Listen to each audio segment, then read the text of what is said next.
about digestion. So most of us don't really like to talk about what's coming out and what's going in and all of the above, but guess what? We are going to.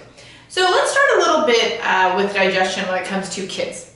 So a lot of times we may have kids that are maybe facing colic, they've got issues with gassiness, they're constipated, we went from breast milk to formula to solids, whatever it might be, and as that's happening, of course that digestive tract, not only is it still immature and learning and figuring out what to digest, but it's also being exposed to a lot of brand new things. So when it comes to digestion, especially for littles, I have a couple rules. Number one, if your little one has no teeth, do not introduce food. I know it sounds crazy. What about rice cereal? No. So I know sometimes you'll pull up an article and it'll say solids should be started at 4 months. And other times we'll pull up an article and it'll say solids should be started at 6 months or 9 months. No one human being is the same, okay? So until your little one actually starts to have teeth, then the lining, their gut is so immature, it cannot really break anything down. If you start introducing solids so early, they're gonna start having leaky gut issues, they're gonna start having stuff stuck in their gut, inflammatory issues start to play, allergies, things like that, from a very, very, very early age. So I will attach a link to an article down below, but no teeth, no food when we're babies. So what happens when we're not babies and we're adults and we may have some digestive issues? Well, let's kind of define what digestive issues are first. Sometimes I ask people, hey, how's your digestion? Do you go to the bathroom daily? Do you have any issues with bowel, anything like that? And they're like, oh yeah, it's totally normal. And I'm like, okay, cool. How often do you poop? And they'll say, oh, once every 2 to 3 days. Ladies and gentlemen, that is not normal. Now, that may be your normal, but that's definitely not normal. And remember, just because it's common and it's become the thing that you do doesn't mean that it's okay. Digestion, your colon, your entire intestinal tract, well, that's responsible for elimination. Well, what are you eliminating? You're eliminating gunk. You don't want that stuff stuck inside your body, because the longer it gets stuck inside your body, well, then you've got a gunkier body, right? So let's look at a little chart here.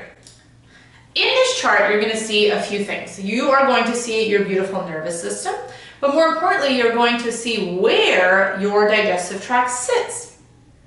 So when you look, we've got the middle back area, we've got the lower back area, and you see that all of the nerves in that area of the spine actually go to your entire digestive tract. So if your nervous system controls your digestive tract and your digestive system, if there's an issue with those nerves, don't you think you would have a problem digesting? Of course you would. For some people that might look like IBS, some people might be constipated, some people have diarrhea, some people can't process certain foods. Guess what? Foods have a huge part to do with it, huge. But you could be eating the cleanest diet and still not have proper digestion, because that communication between your brain and your body is just not working well. So what do we do to optimize digestion? Well, we start with your nervous system and your digestive system first. We make sure that those nerves are talking to your stomach, they're talking to your colon, they're talking to your intestines. Everything's functioning like it should. So then when you do eat something, hopefully something good, your body actually knows what to do with it. And at this point, depending on what you're feeding your system, is then of course going to take a toll on your system. I'm not going to do a big diet and nutrition talk right now, but if you eat something and it makes you feel terrible, please don't eat it every single day, because it's going to catch up with you. Look, if you want to splurge once in a while, go for it. It's all good. You're going to face the consequences for a couple days, but whatever. But if you continue to eat something that's an insult to your system every single day, you're just ripping away at your digestion. So we don't want to do that. We'll talk nutrition on a different talk, but that's basically the simple thing. Another thing that you can be doing is drinking a ton of water.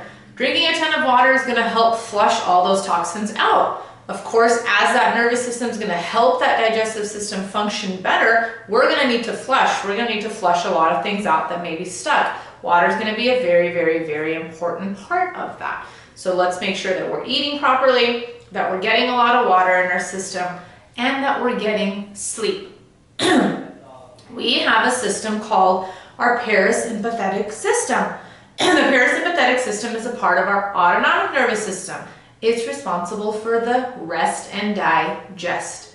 So that's when we put the brake pedal on in the system and we allow for everything to rest, digest, flow, and completely clear out of that system. If we're not sleeping, if we're constantly stuck in high stress, it's not going to happen, guys.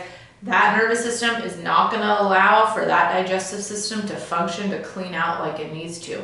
So rest is going to be crucial, crucial, crucial in this. If you are experiencing any digestive issues, please don't worry about talking to us about them. We talk about everything here. No matter what the topic is with your digestion, please know that we're here to help, of course, and there's a lot of things that contribute to it. But remember, we're always going to start with that nervous system, making sure the digestive tract is working well. We're going to make sure to hydrate. We're going to feed our body exactly what it needs, and we're going to get all the rest, of course, so that our bodies are able to function at their absolute optimum. If you have any questions about your digestion, please let me know. Of course, I will attach the link to that article that I was talking about with food for babies. But I hope you have a beautiful day, and I hope your digestion is wonderful.